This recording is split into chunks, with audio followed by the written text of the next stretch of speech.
Hey all welcome to our channel. இப்போதான் நம்ம சேனல்ல ஃபர்ஸ்ட் டைம் பாக்குறீங்க அப்படின்னா சப்ஸ்கிரைப் பண்ணிட்டு பக்கத்துல இருக்க ஹைப்பையும் கிளிக் பண்ணிருங்க. ப்ரீவியஸ் பார்ட்டோட எண்டிங்ல லியாங் வந்து லாராவை மீட் பண்ண போயிருப்பான். அதோட கண்டினியூஷன் தான் பார்க்க போறோம். லாராவை மீட் பண்ண போன லியாங் அங்க போயிட்டு இந்த மாதிரி சாங் மியாங்கும் வந்துட்டு ஒரு வில்லேஜ் பொண்ணை வந்து மேரேஜ் பண்ணிக்கிட்டாரு அப்படின்னு சொல்லிட்டு அதை பத்தி சொல்றான்.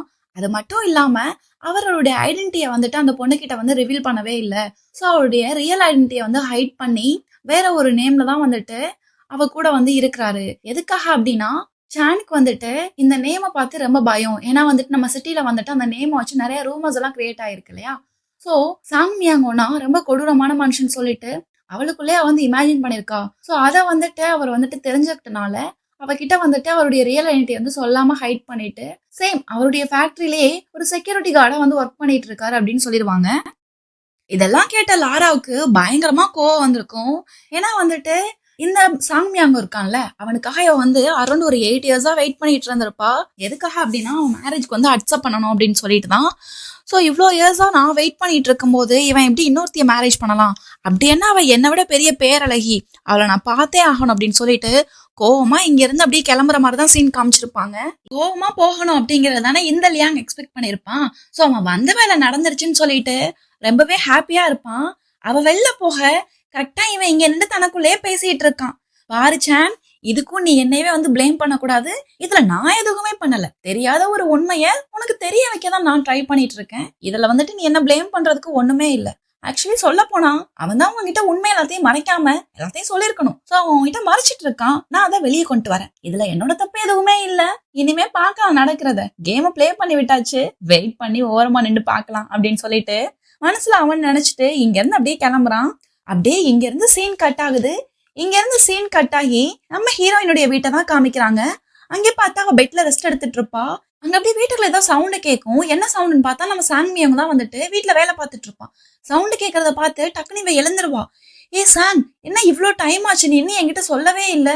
பாரு, நான் ஆபீஸ் வேற போகணும். இப்படி நீ படக்க சொல்லாம இருந்திருக்க, ஏன் இப்படி பண்ண அப்படின்னு சொல்லிட்டு இவ கேப்பா. அதுக்கு அவன் சொல்லுவான், எதுக்கு இப்ப ஷாக் ஆகுற, இப்ப என்ன வேலைக்கு தானே போகணும், நான் உனக்கு டே ஆஃப் போட்டுட்டேன். இப்படி ஹெல்த் கண்டிஷன் இருக்கும்போது நீ எப்படி வேலைக்கு போவ அப்படின்னு சொல்ல. அப்ப இவ கேக்குறா, சரி ஓகே எனக்கு டே ஆஃப் போட்டுட்ட, இன்னைக்கு நீ என்ன பண்ற இங்க இருந்து இன்னும், அப்ப நீ போகலையா அப்படின்னு கேக்குற.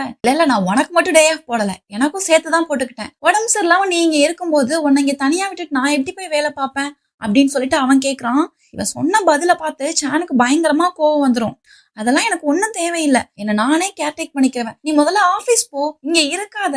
நம்ம 2 பேரும் வேலை பார்த்தாதான் நம்மள வந்து சர்வே பண்ணிக்கவே முடியும். அப்படி இருக்க இடத்துல நீ வந்து இங்க இருந்தா என்ன பண்றது? ஓ, நானே ஏன்டா ஆபீஸ் லீவ் போடணும்னு யோசிச்சுட்டு இருக்கேன், இதுல நீ வேறையா, இங்க இருந்து போ அப்படின்னு சொல்லிட்டு அனுப்பி வச்சிருவான். அவனுமே ஓகே ஓகே ஓகே நான் போறேன் போறேன் போறேன், படா படுத்தாத, நான் சீக்கிரம் வந்துருவேன் நைட்டு, சரியா, நீ சாப்பிட மறந்துடாம ரெஸ்ட் எடு அப்படின்னு சொல்லிட்டு இங்க இருந்து அப்படியே சீன் கட் ஆயிரும். இப்ப நம்ம சான்மே வந்துட்டு சாப்பிடுறதுக்காக அப்பதான் ஃபுட் எடுத்து சாப்பிட்டுட்டு இருப்பான். சாப்பிடுறதுக்காக ஜஸ்ட் ஓப்பன் தான் பண்ணுவான். திருப்பி வந்துட்டு டோரை தட்டுற மாதிரி சவுண்டு கேட்கும். நீ இன்னும் போகலையா அப்படின்னு சொல்லிட்டு சாப்பாடை ஓப்பன் பண்ணிட்டே கேட்பா. கடைசியில பார்த்தா அங்க வேற யாரோ ஒரு லேடி வந்து நிப்பாங்க. அந்த லேடியுமே அவளை பார்த்துட்டு இருக்காங்க. ஏன்னா அவளுமே இது வரைக்கும் பார்த்தது இல்லையா சான. சோ பார்த்தா நம்ம லாரா தான் வந்திருக்கா. லாரா கூட வந்துட்டு 2 கார்ட்ஸ்மே வந்திருக்காங்க. அவனுங்களா வீட்டுக்குள்ள வந்தோடனே இவளுக்கு இருக்க சோஃபாவெல்லாம் இழுத்து போட்டு உட்கார வைக்கிறானுங்க. அதெல்லாம் பார்த்துட்டு நம்ம சான்மே யார் நீங்க அப்படின்னு சொல்லி கேட்க, அப்பதான் லாரா சொல்றா, இந்த மாதிரி நான் வந்துட்டு சாங்மியாவோடைய ஃபியான்சி, அது மட்டும் இல்லாம பெய்ஜிங் சிட்டில இருக்கு இல்லையா லாரா பார்மசூட்டிக்கல், அதோடைய ஓனர் அப்படின்னு சொல்ல நம்ம ஹீரோயின் யோசிக்கிறா. ஓ, பெய்ஜிங் சிட்டியோடைய ஹையஸ்ட் பார்மசூட்டிக்கல் கம்பெனில அது. ஓ, இவங்களதான் வந்துட்டு சாங்மியாங்க வந்து மேரேஜ் பண்ணிக்க போறாங்களா, சரி ஓகே, இவங்க எதுக்கு இங்க வந்திருக்காங்க அப்படின்னு சொல்லிட்டு அப்படியே யோசிச்சுட்டு இருக்கா. அப்படியே ஜாரா பார்த்து ஷான் கேக்குறா, ஓகே மேடம், இப்ப நான் உங்களுக்கு என்ன பண்ணணும் அப்படின்னு கேட்க, லாரா சொல்றா, நான் கேள்விப்பட்டேன் ரோ ஃபேமிலியை நீ ஜெயிலுக்கு அனுப்பிட்டியாமே அப்படின்னு சொல்லி கேட்க, அப்பதான் வந்துட்டு நம்ம சான் சொல்றான், ஆமா மேடம், அவங்க வந்துட்டு ரூல்ஸை வந்து பிரேக் பண்ணாங்க, ஸோ அதனாலதான் அவங்கள வந்து போலீஸ் அரெஸ்ட் பண்ணிட்டாங்க அப்படின்னு சொல்ல, நம்ம சானை பார்த்து லாரா கேக்குறா, என்ன ரூல்ஸ் பிரேக் பண்ணாங்க, பெய்ஜிங் சிட்டியை பத்தி உனக்கு தெரியும் தானே, சாங் தான் இங்க ரூலே, அவர் சொல்றதுதான் லா. அப்படி இருக்கப்ப அவங்க ஃபேமிலியோட பெஸ்ட் ஃப்ரெண்ட்ஸை நீ எப்படி ஜெயிலுக்கு அனுப்பலாம்? அது மட்டும் இல்லாம நீயும் உன் ஹஸ்பண்டும் எலக்ட்ரானிக் ஃபேக்டரியில தானே ஒர்க் பண்றீங்க. அது மட்டும் யார் ஃபேக்டரி? சாங் மியாங்கோட ஃபேக்டரி தானே. இதெல்லாம் சாங்க்கு தெரிஞ்சா என்ன ஆகும் தெரியுமா அப்படின்னு சொல்லிட்டு நம்ம சானை மிரட்டுற மாதிரியே லாரா பேசுறா. அப்பதான் வந்துட்டு இவ ஹஸ்பண்ட வந்துட்டு இன்வால்வ் பண்ணவும் நம்ம சான் போய் கேக்குறா, இதுல எதுக்காக மேடம் என் ஹஸ்பண்ட வந்து இன்வால்வ் பண்றீங்க? இதுல என் ஹஸ்பண்ட்க்கு எதுவுமே தெரியாது, அவர் எதுவுமே பண்ணல அப்படின்னு சொல்ல, அப்பதான் வந்து லாரா கேக்குறா, நீ சொல்ற அவன் வந்துட்டு ஒண்ணுமே பண்ணல அப்படின்னு, பட் அதை எப்படி எல்லாரும் நம்புவாங்க? நீ சொல்றது எல்லாமே ஒரு யூஸ்லெஸ் டாபிக் மாதிரிதான் அப்படின்னு சொல்லிட்டு அவளுக்கு அகைன்ஸ்ட் லாரா பேசுறான். இதெல்லாம் கேட்ட நம்ம சான்மே, மேடம் இப்ப நீங்க என்ன சொல்ல வரீங்க அப்படின்னு கேட்க, அப்பதான் வந்துட்டு லாரா சொல்றா, எல்லாரும் நம்பணும் அப்படின்னா நீ அவனை டைவர்ஸ் பண்ணிரு, அப்பதான் யாரும் இந்த கேஸ்ல வந்துட்டு அவனை யாரும் இன்வால்வ் பண்ண மாட்டாங்க. இதெல்லாம் கேட்ட நம்ம சான் அப்படியே ஷாக்கிங் ஆகி நிப்பா. அப்பதான் வந்துட்டு லாரா சொல்றா, இந்த ஒரு வழி மட்டும்தான் இருக்கு நீ அவனை காப்பாத்துறதுக்கு, இதுக்கு மட்டும் நீ அக்செப்ட் பண்ணல அப்படின்னா உன் கூட சேர்ந்து அவன் அந்த கேஸ்ல இன்வால்வ் ஆக வேண்டியதான் அப்படின்னு சொல்லிட்டு லாரா நம்ம சானை பார்த்து சொல்லிருப்பா. ஒரு கட்டத்துக்கு மேல நம்ம சான்மே நல்லா யோசிச்சு பார்த்துட்டு ஒரு கட்டத்துக்கு மேல நம்ம சான்மே வந்துட்டு சரின்னு சொல்லிருவா. எதுக்காக அப்படின்னா அவனோட வேலை வந்து போகாம இருக்கணும் இல்லையா? இவ வந்துட்டு அந்த கேஸ்ல மாட்டிக்கிட்டானா, இவ கூட சேர்ந்து அவனும் இன்வால்வ் ஆனா அப்படின்னா 2 பேருக்குமே அந்த ஃபேக்டரியில வேலை இருக்காது. நம்ம கூட சேர்ந்து நமக்கு ஹெல்ப் பண்ண வந்துட்டு அவனோட லைஃப் ஸ்பாயில் ஆயிடக்கூடாது அப்படின்னு யோசிச்சுட்டு நம்ம ஹீரோயின் நான் டைவர்ஸ் பண்ணிக்க வந்துட்டு அக்செப்ட் பண்றேன் அப்படின்னு சொல்லிடுவான். அதை கேட்ட இவளுமே வந்துட்டு சரி ஓகே, நான் உனக்கு 1 டே டைம் தரேன், நாளைக்கு நீ அவனை டைவர்ஸ் பண்ணணும். ஒருவேளை நீ வந்துட்டு டைவர்ஸ் பண்ணாம டிலே பண்ணிட்ட அப்படின்னா சாங் மியாங்கோவை என்னால கண்ட்ரோல் பண்ண முடியாது, இவன் தான் உன்னோட ஹஸ்பண்ட்னு தெரிஞ்சிச்சுன்னு வச்சுக்கேன். நல்லா புரிஞ்சுக்க, சாங் மியாங்குடைய லைஃப்ல இந்த பாவம் புண்ணியம் அப்படிங்கிற வார்த்தைக்கெல்லாம் இடமே இல்ல. ஒரு பர்சன் மேல ரிவெஞ்ச் எடுக்கணும்னு சொல்லி நினைச்சிட்டான்னு வச்சுக்கேன், அதுல இருந்து யாரால எஸ்கேப் ஆக முடியாது. அந்த அளவுக்கு ரொம்ப கொடூரமானவர், நானே சொல்றேன்னா தெரிஞ்சுக்கோ அப்படின்னு சொல்லிட்டு இங்க இருந்து அப்படியே லாரா கிளம்பிடுவா. இதெல்லாம் கேட்ட நம்ம சான்க்கு என்ன பண்றதுனே புரியாது. அப்படியே யோசிச்சுட்டு இருக்கா, என்னடா பண்ண போறோம் அப்படின்னு சொல்லிட்டு. அதுக்கப்புறம் தான் தோணுது, சரி ஓகே, நம்ம அவங்க கிட்ட போனோம் அப்படின்னா கண்டிப்பா அவங்க நமக்கு ஹெல்ப் பண்ணுவாங்க அப்படின்னு சொல்லிட்டு அப்படியே இங்க இருந்து கிளம்புறா. அப்படி யாரான்னு பார்த்தா வேற யாரும் இல்ல, கிராண்ட்மாவும் ஆன்டியும் தான். சரி ஓகே அப்படின்னு சொல்லிட்டு இங்க இருந்து சீனை கட் பண்ணி சாங் மியாங்கோட வீட்டை தான் காமிக்கிறாங்க. உள்ள போறதுக்கு முன்னாடி நம்ம ஹீரோயின் அப்படியே வெளியே இருந்து யோசிச்சுட்டு இருக்கா, நம்ம எடுத்த டிசிஷன் கரெக்ட் தானா? ஆமா, சாங்கோட பாட்டியும் கிராண்ட்மாவும் நல்ல கைண்டான பர்சன், அவங்க சொன்னா கண்டிப்பா நம்ம சாங்ஜின்மே கேட்பான், நமக்கு ஹெல்ப் பண்ணுவாங்க அப்படின்னு சொல்லிட்டு உள்ள போக பாக்குறா. அங்க இருந்து செக்யூரிட்டியுமே நம்ம சானை பார்த்தோன்னே, வாங்க சான், இங்க என்ன பண்றீங்க இந்த நேரத்துல அப்படின்னு சொல்லிட்டு இவன் கேள்வி கேட்பான். அப்பதான் இவன் சொல்லுவா, இந்த மாதிரி நான் வந்துட்டு கிராண்ட்மாவையும் ஆன்டியும் பார்க்க வந்திருக்கேன் அப்படின்னு. அப்போ வந்து அவன் சொல்லிடுவான், அச்சச்சோ நீங்க ரொம்ப தப்பான டைமுக்கு வந்துட்டீங்க, அவங்க 2 பேரும் வீட்டுல இல்ல, ஜஸ்ட் இப்பதான் வெளியே போனாங்க அப்படின்னு சொல்ல இவ வந்து யோசிச்சு பாக்குறா, நம்ம எப்படி முட்டாள்தனமா இங்க வந்தோம், நம்ம வந்துட்டு ஜெயிலுக்கு அனுப்பியிருக்கதே இவங்க ஃபேமிலியோடைய ஃப்ரெண்ட்ஸ் தான், அப்படி இருக்கப்ப இவங்க எப்படி நம்மள மீட் பண்ணுவாங்க, இதுக்கப்புறம் நமக்கு எப்படி இவங்க ஹெல்ப் பண்ணுவாங்க, தப்பான டிசிஷன் எடுத்து இங்க வந்துட்டோம் அப்படின்னு சொல்லிட்டு அப்படி இங்க இருந்து வந்த வழியிலே அப்படி திரும்பி கிளம்புறா. நம்ம செக்யூரிட்டி ஏதோ சொல்ல வருவான், அத கூட காதுல வாங்கியிருக்க மாட்டா. செக்யூரிட்டி என்ன சொல்லிருப்பான் அப்படின்னா, சான் உங்களை பாக்குறதுக்காக தான் கிராண்ட்மாவும் ஆன்டியும் போயிருக்காங்க, நீங்க என்ன பண்றீங்க இங்க அப்படின்னு சொல்லிட்டு அவன் சவுண்ட் போட்டு கேட்பான். அதை எதையுமே காதுல வாங்காம கிளம்பிடுவான். அதை பார்த்து செக்யூரிட்டி, என்ன இந்த பொண்ணு நம்ம சொல்றத கூட காதுல வாங்காம இவ்வளவு வேகமா போயிட்டு இருக்கா அப்படின்னு சொல்லி யோசிச்சுட்டு இருப்பான். அப்படியே இங்க இருந்து சீனை கட் பண்ணி சானோட வீட்டை தான் காமிக்கிறாங்க. இவ எப்படி இங்க வந்திருப்பாளோ அதே மாதிரி பாட்டியும் கிராண்ட்மாவும் அங்க போயிருப்பாங்க. அங்க போன அவங்க 2 பேரும் கரெக்டா உள்ள போவாங்க.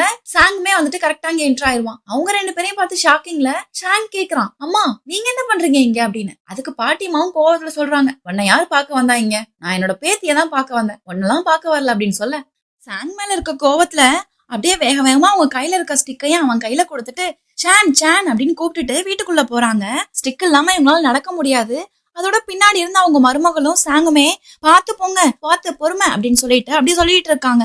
அப்பதான் வந்துட்டு சாங் கிட்ட அவங்க அம்மா சொல்றாங்க, அவங்க லெக் பெயினை வந்து சான் சரி பண்ணிடுவா அப்படின்னு சொல்லிட்டு அவளை பாக்குறதுக்காக தாண்டா இங்க வந்தோம் அப்படின்னு சொல்லிட்டு நம்ம சாங் கிட்டயுமே அவங்க அம்மா வந்து வந்ததுக்கான ரீசன்லாம் சொல்லுவாங்க.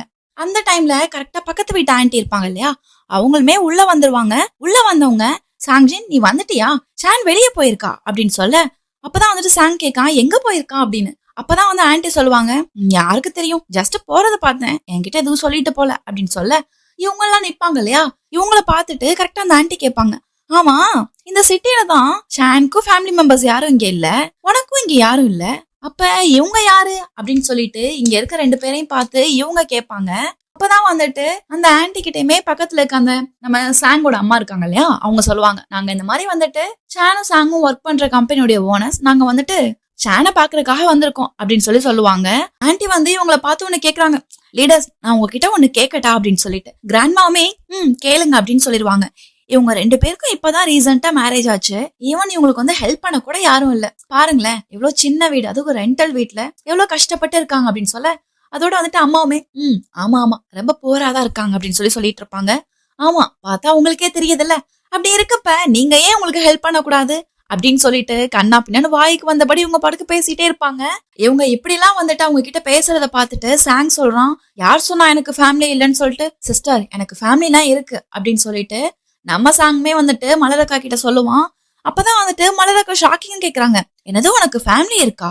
அப்ப யாருமே இங்க வந்ததே இல்ல, உங்களுக்கு மேரேஜ் ஆகி இப்ப ரொம்ப நாள் ஆச்சே, ஒருவேளை ஒண்ணு அவங்க யாருக்குமே பிடிக்காதான் என்ன, அதனாலதான் உங்களை பார்க்க யாருமே இங்க வரமாட்டேங்கிறாங்களா என்ன அப்படின்னு சொல்லிட்டு அப்படியே கேள்வி மேல கேள்வி கேட்டுட்டு இருப்பாங்க. இதெல்லாம் பார்த்து நம்ம சாங்க்கு பயங்கர கோவம் வந்துரும். இந்தா ஏற்கனவே என் வீட்டுல எல்லாம் கோவத்துல இருக்காங்க, இதுல நீ வேற இப்படி பண்றீ அப்படின்னு சொல்லிட்டு, அக்கா உங்களுக்கு எதுவும் வேலை இல்ல அப்படின்னா போங்க உங்க ஹஸ்பண்ட போய் பாத்துக்கிற வேலையை பாருங்க, சும்மா இங்க வந்து தேவையில்லாத வேலை எல்லாம் பாத்துட்டு இருக்காதீங்க அப்படின்னு சொல்ல, இந்த அக்காவுமே இரு சான் வரட்டும் நான் உன்ன சொல்லி கொடுக்குறேன் பாருங்களேன், உங்க முன்னாடி இந்த பையன் எப்படி திட்டுறான்னு சொல்லிட்டு அப்படின்னு சொல்லிட்டு அப்படியே இங்க இருந்து அவங்களுமே கிளம்பிடுவாங்க. அப்படியே இங்க இருந்து சீனை கட் பண்ணி இவங்க எல்லாரும் வீட்டுக்குள்ள போற மாதிரிதான் காமிப்பாங்க. உள்ள போயிட்டு இருக்கும் போதுதான் இந்த மலராட்டி சொல்லிருப்பாங்க இல்லையா, அவளுக்குன்னு சொல்லிட்டு இந்த சிட்டில யாருமே இல்ல அப்படின்னு சொல்லிட்டு, அதுதான் வந்துட்டு அவங்க அம்மாக்கு ஞாபகம் வந்திருக்கும். சோ வந்துட்டு நம்ம சாங் கிட்ட கேக்குறாங்க அம்மா, இந்த மாதிரி சான்க்குன்னு சொல்லிட்டு ஃபேமிலில ஈவன் ரிலேட்டிவ்ஸ் கூட இல்லையா அப்படின்னு சொல்லிட்டு கேட்க, அப்பதான் வந்துட்டு சாங் சொல்றான், இல்லம்மா ஆக்சுவலி என்ன ஆச்சு அப்படின்னா வில்லேஜ்ல வந்துட்டு இவளுக்கு வந்துட்டு அப்பா தாத்தா பாட்டி எல்லாருமே இருந்திருக்காங்க.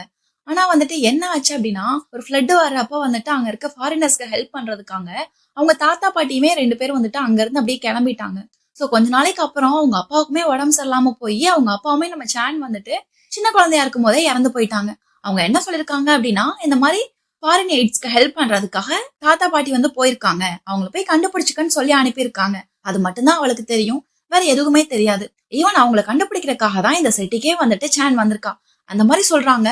அதை கேட்டோடனே பாட்டிக்கும் அம்மாவுக்கும் ஏதோ ஒண்ணு ஸ்ட்ரைக் ஆகும். என்னன்னு பார்த்தா இந்த லாரா பார்மாசிட்டிக்கல் இருக்காங்கல்ல, அவங்களுமே வந்துட்டு அந்த மாதிரிதான். சோ அவங்களும் வந்துட்டு கண்ட்ரி சைட்ல இருந்து வந்தவங்களாதான் இருப்பாங்க. ஈவன் அவங்களுமே ஒரு தாத்தா பாட்டி தான். சோ அவங்களுக்குமே வந்துட்டு ஒரு பையன் இருந்திருப்பாங்க. அந்த பையன் வந்து கண்ட்ரி சைடு மெடிசன்ல வந்து நல்ல எக்ஸ்பெக்ட் அந்த மாதிரி சொல்லி இருந்திருப்பாங்க. சோ வந்துட்டு அவங்கதான் நமக்கு யாருன்னு தெரியும், லாராவோட தாத்தா பாட்டி. சோ அவங்களுமே வந்துட்டு அந்த மாதிரி வந்துட்டு ஹெல்ப் பண்ண வந்தவங்க தானே. ஈவன் அவங்க கிட்ட கேட்டா கூட சானை பத்தியும் சானோட தாத்தா பாட்டிய பத்தியும் இன்ஃபர்மேஷன் கிடைக்கிறதுக்கு சான்ஸ் இருக்கு, நம்ம அவங்க கிட்ட கேட்டு பார்க்கலாம் அப்படின்னு சொல்ல, அப்ப வந்துட்டு இவங்களுமே டிஸ்கஸ் பண்ணிக்கிறாங்க, அது சரியாதான் இருக்கும், நம்ம கேட்டு பார்க்கலாம் அப்படின்னு சொல்லிட்டு இவங்களுக்குள்ளே பேசிக்கிறாங்க. அப்பதான் வந்துட்டு நம்ம சாங்குமே சொல்றான், சரி ஓகே அதெல்லாம் அப்புறம் பார்க்கலாம், நீங்க 2 பேரும் உள்ள வாங்க, சான் வர வரைக்கும் வெயிட் பண்ணுங்க அப்படின்னு சொல்ல, சரி ஓகேன்னு சொல்லிட்டு இவங்க எல்லாம் அப்படியே உள்ள போறாங்க.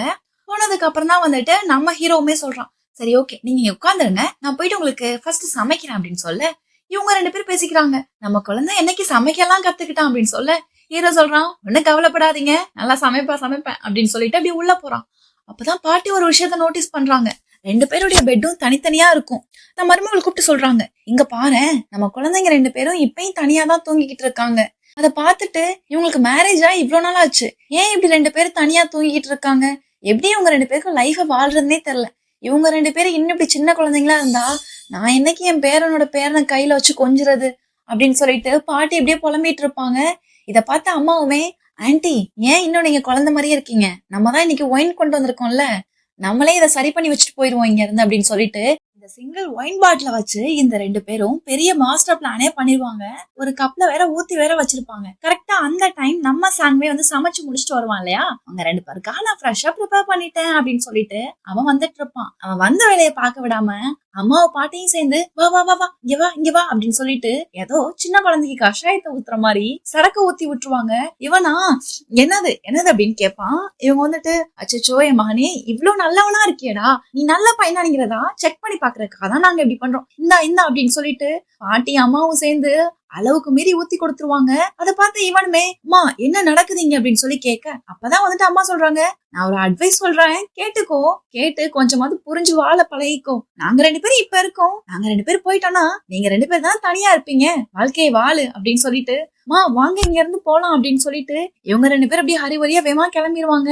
நம்ம ஹீரோவுக்கும் ஏதோ புரிஞ்சிருச்சு போல, அவனும் ஒரு மாதிரி போதையில அப்படியே சிரிக்கிறான். கரெக்டா இவங்க 2 பேரும் வெளியே அப்படியே எக்ஸிட் ஆவாங்க. இன்னொரு வழியில நம்ம ஹீரோயின் அப்பதான் உள்ளக்க வந்து என்ட்ரா இருப்பா. கடைசி வரைக்கும் இவங்க 2 பேரும் மீட் பண்ணிக்கவே மாட்டாங்க. நம்ம ஹீரோயின் ஃபுல்லாவே வந்துட்டு ஹீரோவை டைவர்ஸ் பண்ணணும் அப்படிங்கிற தாட்ல வந்துட்டு இருக்கா. வீட்டுக்கு வந்த நம்ம ஹீரோயினுக்கு கிராண்ட்மாவை மீட் பண்ண முடியலையே அப்படின்னு சொல்லிட்டு ரொம்ப சேடா இருக்கும். அப்பதான் வந்துட்டு அவ யோசிச்சுட்டு இருக்கா, ஆமா நமக்கு ஏன் இவனை வந்துட்டு டைவர்ஸ் பண்ணுங்கிற ஒரு தாட்டே வரமாட்டேங்குது. ஆக்சுவலி நம்ம வந்துட்டு சாங்ஜியை வந்துட்டு ஃபர்ஸ்ட் வந்துட்டு இங்க இருக்க பெல்ஜிங் சிட்டியுடைய அக்கௌண்ட்காக தானே ஃபர்ஸ்ட் மேரேஜ் பண்ணோம். ஆனா எதுக்காக எனக்கு வந்து ரொம்ப கவலையா இருக்கு அப்படின்னு சொல்லிட்டு அப்படியே வந்துட்டு இந்த இடத்துல யோசிக்கும் போது ஒரு பிளாஷ்பேக் தான் காமிக்கிறாங்க. ஸ்டார்டிங் நம்ம ஹீரோவை வந்துட்டு ஹீரோயின் மீட் பண்ண ஒவ்வொரு மொமெண்ட்டும் இருக்கும் இல்லையா, அததான் காமிப்பாங்க. அவன் வந்துட்டு இவளுக்காக வந்து குக் பண்ணி கொடுக்கறது, இவளை வந்துட்டு செக்யூரா இருக்கணும்னு சொல்லிட்டு எந்த டைமா இருந்தாலும் பிக்கப் பண்ண வர்றது, எந்த ஒரு சுச்சுவேஷன்லயும் இவளை வந்து தனியா விட்டுறாம இவளுக்காக வந்துட்டு ஸ்ட்ராங்கா எல்லா பிரச்சனையில வந்து இன்வால்வ் ஆகுறது, இதெல்லாம் வந்து யோசிச்சு பாக்குறா. யோசிச்சு பார்த்துட்டு தான் இவளுக்கு தோணுது, சரி ஓகே இதுல நம்ம டிசைட் பண்றதை விட அவன்கிட்டே கேட்டலாம் அவனுக்கு டைவர்ஸ் வேணுமா வேணாமான்னு சொல்லிட்டு அவன்கிட்டயே சாய்ஸ் கொடுத்துருவோமே அப்படின்னு சொல்லிட்டு அப்படியே இங்க இருந்து வீட்டுக்குள்ளதான் போறா. போன நம்ம ஹீரோயின் சாங்க கூப்பிடுறான். சாங், இந்த மாதிரி நான் உன்கிட்ட ஒண்ணு பேசணும் அப்படின்னு சொல்ல அப்படியே அவன் டேபிள்ல படுத்து கிடப்பான். அப்படியே எந்திரிச்சு நம்ம சேன் பக்கத்துலயுமே வர்றான். வந்தவன் அப்படியே டைரக்டா போய் நம்ம சேனை போய் ஹக் பண்றான். ஃபர்ஸ்ட் டைம் ஹக் பண்றான் இல்லையா, சோ நம்ம சேனுக்கு வந்துட்டு ஒரு மாதிரி ரொம்ப டிஃப்ரெண்டா இருக்கும் அந்த ஃபீலே. அது மட்டும் இல்லாம இப்ப அவ கேப்பா, சேன் நீ என்ன பண்ற என்கிட்ட அப்படின்னு சொல்லிட்டு தட்டி விடுவா. இவன் அது எதையுமே கன்சிடர் பண்ணாம நம்ம ஹீரோயின் நெக்ஸ்ட் ஸ்டெப்க்கு போய் அப்படியே கிஸ் பண்ண ஆரம்பிச்சிருவான். எவர கேக்குறா, சாங் நம்ம தனியா இருக்கோம், நீ தேவையில்லாம என்கிட்ட தப்பா நடந்துக்க பாக்குற அப்படின்னு சொல்லிட்டு தட்டி விடுவான். இவன் வந்து அது எதையுமே கன்சிடர் பண்ணிக்க மாட்டான். நெக்ஸ்ட் சொல்லிட்டு ரொம்ப டீப்பா போக ஆரம்பிச்சிருவான். அப்பதான் வந்துட்டு இவ ரொம்ப சவுண்ட் போட்டு கேக்குறா, என்னதான் பிரச்சனை, என்ன நடக்குது, ஏன் இப்படி பண்ற அப்படின்னு கேட்க அவன் சொல்லுவான், எனக்கு இது ஏன் நடக்குதுலாம் தெரியல, ஆனா எனக்கு ரொம்ப ஹார்ட்டா இருக்கு அப்படின்னு சொல்லிட்டு நம்ம ஹீரோயின் கூட வந்துட்டு ரொம்ப டீப்பான ரிலேஷன்ஷிப்ல போயிருவான். ஒரு கட்டத்துக்கு மேல ஒயின் வேலை செய்ய ஆரம்பிச்சிரும். நம்ம ஹீரோயினே வந்துட்டு அக்செப்ட் பண்ணிருவா. அப்படியே நைட் வந்துட்டு முடிஞ்சிரும். காலையில தான் காமிக்கிறாங்க சீனை கட் பண்ணி. காலையில சீன் காமிக்கும் போது பக்கத்துல நம்ம ஹீரோ வந்துட்டு நம்ம ஹீரோயினுடைய ஹேரை வந்துட்டு அப்படியே தடவி கொடுத்துட்டு இருப்பான். அதை பார்த்து ஹீரோயினுக்கு வந்துட்டு டக்குன்னு வெக்க வந்துடும் போல பிளாங்கெட் குள்ள போயிருவா. அப்ப வந்துட்டு இவன் கேட்பான், எதுக்கு இப்படி மறையிற அப்படின்னு கேட்க அவன் வந்துட்டு இல்லையே நான் மறையலையே அப்படின்னு சொல்ல அப்பதான் வந்துட்டு ஓ என் மேல உனக்கு பயம் இல்ல போல, நேத்து நைட்டு தெரிஞ்சிச்சு அப்படின்னு சொல்லுவாங்க. அப்படியே இவங்க ரெண்டு பேரும் அப்படி பேசிட்டு இருக்கும்போது நம்ம சாங் வந்துட்டு ஷானை பார்த்து கேக்குறான், ஆமா நேத்து நைட் நீ ஏதோ என்கிட்ட பேசுன்னு சொன்னில என்ன அப்படின்னு கேட்க அப்படியே சீரியஸ் மூட் ஸ்டார்ட் ஆயிருவீங்க. நம்ம ஹீரோயின் போயிட்டு சாங் கிட்ட வந்து கேக்குறான், உனக்கு வந்துட்டு சாங்மியாங்க பார்த்து பயம் இல்லையா அப்படின்னு கேட்க அவன் சொல்றான், அவர் என்ன லூசா, அவர் வந்துட்டு ரொம்ப நியாயமான மனுஷன், சோ தேவையில்லாமலாம் வந்துட்டு யாரையும் எதுவும் பண்ண மாட்டாரு, அப்படி இருக்கப்ப எனக்கு எதுக்கு அவரை பார்த்து பயம் வரப்போகுது அப்படின்னு சொல்லி அவர் கேட்க இப்பதான் வந்துட்டு சான் சொல்றா, நான் வந்துட்டு ரோ ஃபேமிலியை வந்துட்டு ஜெயிலுக்கு அனுப்பிட்டல, என்னாலதானே அவங்க போனாங்க, அப்படி இருக்கப்ப அவங்க வந்துட்டு இவங்களுடைய ஃபேமிலி ஃப்ரெண்டு தானே, சோ இன்கேஸ் வந்துட்டு ரிவெஞ்ச் எடுத்தாங்க அப்படின்னா நம்ம ரெண்டு பேர் வந்து டைவர்ஸ் பண்ணிக்கலாம், நீ ஹாப்பியா அப்படின்னு சொல்ல இதுக்காக தான் நேற்று நைட்டு என் கூட வந்து தூங்குனியா, நான் வந்துட்டு உன் லைஃப்ல வந்து ரெஸ்பான்சிபிள் எடுத்துக்க மாட்டேனா, ஜஸ்ட் நான் உன்னை வந்து லஸ்ட்டுக்காக யூஸ் பண்ணிட்டு விட்டுருவேன்னு நினைக்கிறியா அப்படின்னு கேட்க நம்ம சான் கேக்குறா, சாங் விளையாடாத, நான் சீரியஸா பேசிட்டு இருக்கேன், உனக்கு சாங் மியாங்க பார்த்து பயமா இருக்கா அப்படின்னு கேட்க இவன் சொல்றான், திரும்பவும் சொல்றேன், சாங் மியாங் இந்த மாதிரி அனாவசியம் இல்லாத விஷயத்துக்கெல்லாம் யாருக்கிட்டையும் ரிவெஞ்ச் எடுக்க மாட்டாரு, நான் இப்ப சொல்றேன், நீ வந்துட்டு இந்த வானத்தையே உடைச்சாலும் பரவாயில்ல, அப்பையும் நீ தைரியமா இருக்கலாம், ஏன்னா உன் பின்னாடி நான் இருப்பேன், நீ எந்த சுச்சுவேஷன்ல இருந்தாலும் உன் பின்னாடி நான் இருப்பேன் அப்படின்னு சொல்ல இதை கேட்ட சான்க்கு ரொம்பவே ஹாப்பி ஆயிரும். சரி ஓகே அப்படின்னு சொல்லிட்டு போய் ஹாப்பியா நம்ம சாங்க வந்துட்டு ஃபர்ஸ்ட் டைம் ஹக் பண்றா. அது மட்டும் இல்லாம சரி ஓகே இனிமே நம்ம ரெண்டு பேரும் என்ன பிரச்சனை வந்தாலும் பரவாயில்ல சேர்ந்து ஃபேஸ் பண்ணுவோம் அப்படின்னு சொல்லிட்டு இங்க அப்படியே ஒரு ஹாப்பியா எண்டிங் கொடுப்பாங்க. அப்படி இங்க இருந்து சீனை கட் பண்ணி நம்ம லாரா இருக்கா இல்லையா, அவளதான் காமிக்கிறாங்க. அந்த இடத்துல பார்த்தா லாரா, லியாங், அப்புறம் லாராவுடைய அடியாளுங்க எல்லாரும் தான் இருக்காங்க. இப்ப போயிட்டு லியாங் வந்து சொல்றான், இன்னோவ வந்து டைவர்ஸ் பண்ணலையா அப்படின்னு சொல்லிட்டு சொல்ல இவளுக்கு பயங்கர கோவம் வந்துரும். நேத்து அவளுக்கு அவ்வளவு வார்னிங் கொடுத்தும் அவளுக்கு என்ன உயிர் வாழணும்னு ஆசை இல்லையா, இன்னும் டைவர்ஸ் பண்ணாம இருக்கா அப்படின்னு கோவத்துல பேசுறான். அப்பதான் அந்த லியாங் சொல்றான், ப்ரொசீஜர் எதுவுமே ஸ்டார்ட் பண்ணலன்னு சொல்லிட்டு எனக்கு இப்பதான் மெசேஜ் வந்துச்சு அப்படின்னு சொல்லிட்டு இவனுமே சொல்லிட்டு நான் இங்க இருந்து கிளம்புறேன் அப்படின்னு போயிருவான். லாராவுக்கு இதை கேட்டு பயங்கர கோவம் வரும். கோவத்துல இருக்கிற எல்லாத்தையும் போட்டு உடைக்கிறான். உடைச்சது மட்டும் இல்லாம பக்கத்துல அவளுடைய அடியானுங்கெல்லாம் இருப்பானுங்க இல்லையா, அவனுங்க கிட்ட சொல்றானுங்க, வேற வழி இல்ல முடிச்சுட்டு எனக்கு இன்ஃபார்ம் பண்ணுங்க அப்படின்னு சொல்ல அவனுங்களுமே அப்படியே இங்க இருந்து கிளம்பிடுவானுங்க. ஸ்டோரி ரொம்ப இன்ட்ரெஸ்டிங்கா இருக்குல்ல. நெக்ஸ்ட் பார்ட் பாக்குறதுக்கு மறக்காம நம்மளோட சேனலை சப்ஸ்கிரைப் பண்ணிட்டு பக்கத்துல இருக்க ஹைப்ங்கிற ஆப்ஷனை தட்டி விட்டுருங்க. நெக்ஸ்ட் ஒரு இன்ட்ரெஸ்டிங்கான பார்ட்ல நான் உங்களை மீட் பண்றேன். ஓகே ஃப்ரெண்ட்ஸ், பாய்.